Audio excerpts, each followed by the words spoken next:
আমরা শুনতে পাচ্ছি অনেক উপদেষ্টা সেফ এক্সিট নেওয়ার চিন্তা করছেন। বাংলাদেশে নারীদের জন্য নিরাপদ একটি বাংলাদেশ চাই।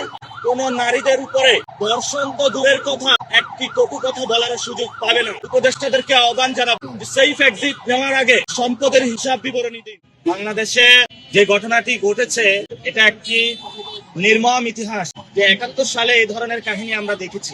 নারীদেরকে রেপ করা, নারীদেরকে বাড়ি থেকে তুলে নেওয়া, যেই সংস্কৃতির বীজ এবং রক্ত বিএনপির মধ্যে নির্বাচনের মধ্য দিয়ে ভর করেছে। এই ইলেকশনে ভারতীয় শক্তির সাথে যেভাবে হাসিনা আঘাত করে চলেছিল এবং হাসিনার সন্ত্রাসী বাহিনী ধানের শীষে ভোট দেওয়ার কারণে যেভাবে রেপ করেছিল, তেমনি ভাবে ভারতীয় রক্ত এখন বিএনপি নামক দলটির উপরে ভর করেছে।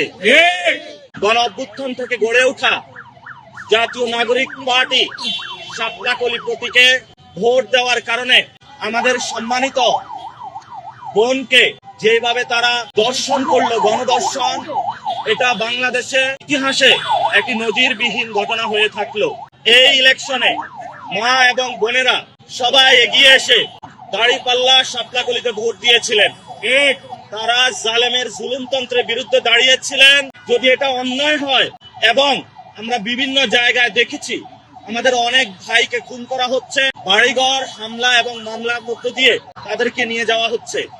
আমরা অতি দ্রুত বাংলাদেশে নারীদের জন্য নিরাপদ একটি বাংলাদেশ চাই। যেই বাংলাদেশে ভারতীয় শক্তির নতুন ভাবে আঘাত গোষ্ঠী কোন নারীদের উপরে ধর্ষণ তো দূরের কথা, একটি কটু কথা বলার সুযোগ পাবে না। এই জন্য বাংলাদেশের জনগণকে নতুন ভাবে লড়াইয়ের আমরা আহ্বান জানাচ্ছি। আমরা শুনতে পাচ্ছি অনেক উপদেষ্টা সেফ এক্সিট নেওয়ার চিন্তা করছেন। উপদেষ্টাদেরকে আহ্বান জানাবো, সেফ এক্সিট নেওয়ার আগে সম্পদের হিসাব বিবরণী দিন। ডক্টর ইউনূস, আপনি যেই ধরনের ইঞ্জিনিয়ারিং এর সহযোগিতা করেছেন এই ঘৃণ্য বাংলাদেশ, এটা ইতিহাসে মনে রাখবে। আপনি যখন লন্ডনে গিয়েছিলেন তখন আমরা উচ্চারণ করেছিলাম লন্ডনে আপনি সিজদা দিয়েছেন। সেটার ফলস্বরূপ যেটা আমরা দেখলাম, বাংলাদেশের এই নির্বাচনে প্রশাসনকে কাজে লাগিয়ে যেই ধরনের ঘৃণ্য সংস্কৃতি আপনি জন্ম দিয়েছেন, একটি জালেমকে বাংলাদেশে নিয়ে এসেছেন এবং তাদের মধ্য দিয়ে আমরা এখন দেখতে পাচ্ছি আওয়ামী লীগের অফিস উদ্বোধন হচ্ছে, বিভিন্ন জায়গায় আমাদের বোনেদের উপর আক্রমণ হচ্ছে। এটার জন্য আপনি ইতিহাসের কাছে দায়বদ্ধতা জায়গায় থাকবেন।